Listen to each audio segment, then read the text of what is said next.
Hi, welcome to my workshop. My name's Darren. Several months ago I bought myself a spiral headed thickness planer from Carbatec.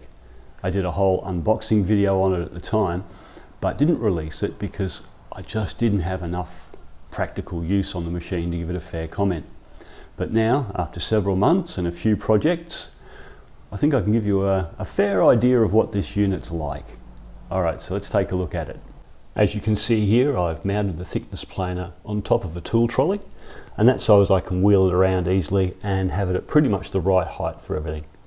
Ideally I'd have it slightly lower than that so as I could use perhaps the saw table or the workbench as an outfeed table, but this is pretty good and it works well and it allows me to store it in the corner when I'm not using it.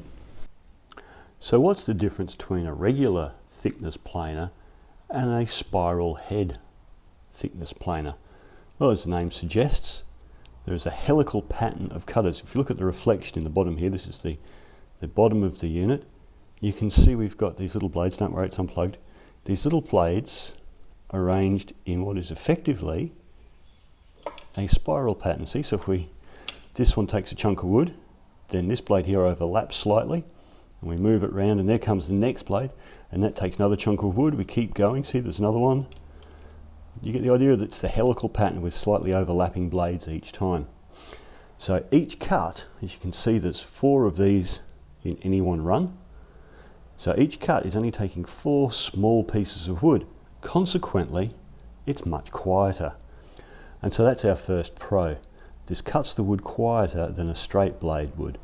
Quite literally a straight blade, you have 2 or 3 blades that run the length of your rotating arm in here or your rotating barrel, and they take a full width cut in each pass. The downside of the full width cut is you tend to get little ripples in your wood. My jointing plane still has the old style straight blades, and as you can see here we've got a ripple effect.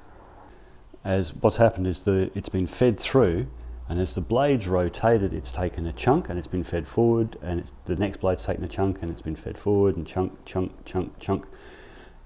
So it's a series of staggered cuts very close together, and you get little highs and lows as the blade sweeps through in each pass. You compare that to this piece of timber which I thicknessed on the helical head, and there's no ripple, there's none at all. This is, I would say, on par with hand planed, in all honesty. I really would. It's so close to looking like hand planed. I'm very pleased with it. On the left hand side of the unit we've got a little tool storage box. Now the shadows on the back suggest there were originally more tools. There's a shadow for a spanner, some sort of large device with a hook on the end, and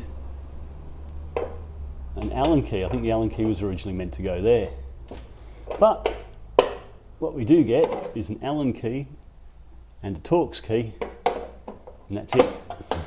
But still, it's handy having the tools for the unit stored in a little box on the side. Very good. It's also got these little handles for carrying the unit and lifting it, one either side for there. Around the front of the unit we've got the usual fare, on-off switch, circuit breaker. We've got the depth of cut gauge. Unfortunately it's done the millimeters in the smaller and the imperial in the larger, but at least it's got both at this point. And as you can see, that will show you how much you're taking off in that pass, because there's a little button under here. You can just see it sticking up. I'm hitting it with my finger and I push it up, and yeah, traditionally we really wouldn't want to be taking off that much in one pass. I tend to stay around this area and do multiple passes. I think you get a cleaner cut, but you know, you can crank it right up if you really need to get there quickly. Okay, zooming back out and looking slightly to the right, we've now got this depth gauge. Now this isn't how much is being taken off in one cut, this is what you want your final width to be. Very pleased to announce that this is actually very accurate.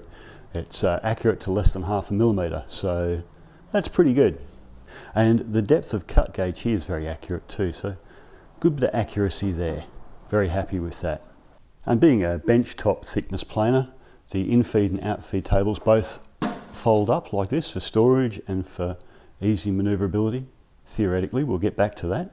Alright, spinning around to the back, you can see we've got this big section here which allows us to attach dust extraction. And as you can see, I've made an adapter for a hose here.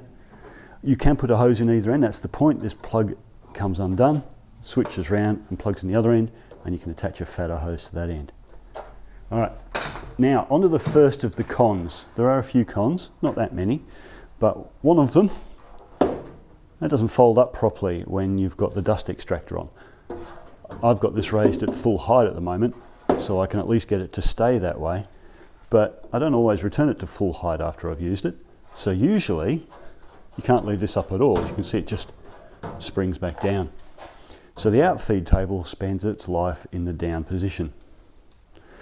For me, that's not a big deal, but I guess if you were moving it around from job site to job site, it would be a pain in the ass, and that's putting it nicely. Okay, looking at the right hand side of the unit, opposite to the toolbox, you can see this is where we've got our wheel where we adjust the height of the cutter head. I'm going lower at the moment and then bring it back higher, and we can lock it in place. Another pro is this lock mechanism and the winder, very nice. I've had a system before where cranking the winder wasn't very smooth. This one, as you can see, I'll just put it back to the unlocked position, smooth the whole way, smooth back down. So obviously there's more to it than the knob. That means the inner mechanism's well made, and let's face it, the whole unit's well made.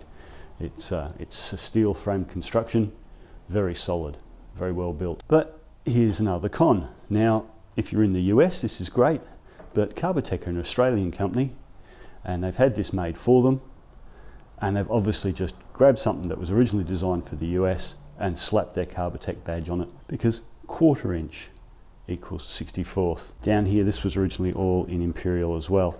I've printed up a little metric equivalency and stuck that over it, but really, I mean, 3.17 millimeters, 19.08 millimeters. I'm not going to use these at these measurements, and they're set in concrete, because if we go back to the inside, you can see this stepped thing here. That's what that knob's changing, and so these are specific widths. It's not like I can just, you know, calibrate them to the nearest millimeter. They're fixed. I have thought of replacing the whole block. I don't think plastic or wood would do the trick though. I think you'd have to have a metallic block. This one's aluminium, and yeah, you'd have to replace it with something similar. So basically, I mean, I'm stuck with the imperial measurements. And to finish off on the cons, there's this little measurement strip on the top. Ideally, after you've thicknessed a piece of wood, you could whack it up there and you could say, oh yeah, it's, you know, 3 point whatever wide. But when they've installed the tape, they haven't butted the zero up against what you would be using as a 0 point. There's a few millimeters in there, so everything you measure is off. I have thought of shimming this side. I've also thought of trying to peel this up and stick it back down, and I think that's going to be the go. Okay, so I've peeled that off and stuck that back down. I am having a bit of a hard time getting one end of it to stick. It's lost a little bit of its sticky now. I'm going to have to use some glue. But now we can actually use that, and this is 3.3 millimeters wide, which is true. It is. That's what I planed it for. So I guess that was a con, but we fixed it. So in conclusion, let's have a quick go over it. First of all, I didn't mention before, it's a 10 amp, 1.8 kilowatt motor, and the wood you can thickness with it, you can thickness from 3 mil up to 146 mil, so a fair bit of variance in there. And we'll quickly run over the pros and cons again. Pros, very well made, beautiful locking mechanism. The wind up and wind down features very good, very smooth, much better than my previous unit. And it has great dust extraction, which I'm very happy with. Previously with my DeWalt thicknesser, it was an old unit mind you, it didn't have dust extraction. I used to open the back door, wheel it to the door, and most, not all, of the shavings would go outside and I'd sweep them into the garden. With this, I just flick the vacuum on. It all goes into a bucket. That's much better. The gauges on the front are very accurate. Both the depth of cut gauge and the final thickness gauge. I'm very pleased with those. But that brings us into the cons. Imperial measurements. You know, if you're going to sell something on the Australian market, make it metric. Don't tack metric on as an afterthought. That's a disappointment. I seriously doubt there would be many people in the US wanting to buy this. They would probably buy something easier to get over there, maybe a Delta or a Grizzly or whatever. And the last remaining con, of course, is that you can't fold up the outfeed table once the dust extracting tube is in place. They're not big cons. We fixed the last of the cons, but I do notice as I look across it's starting to peel up again, so we'll need to get some more glue in there. Overall, a great unit. I do recommend it, and it does a lovely little job compared to a straight bladed thicknesser, and it's quieter. I don't know if I mentioned that before, but having the spiral heads, because it's taking lots of smaller cuts rather than great big cuts in one go, it's vibrating the wood less, and you're just getting a lot less sound out of the unit, which is really nice. Okay, hopefully that's been of some help. Have a great day, and I will catch you in the next video. Bye for now.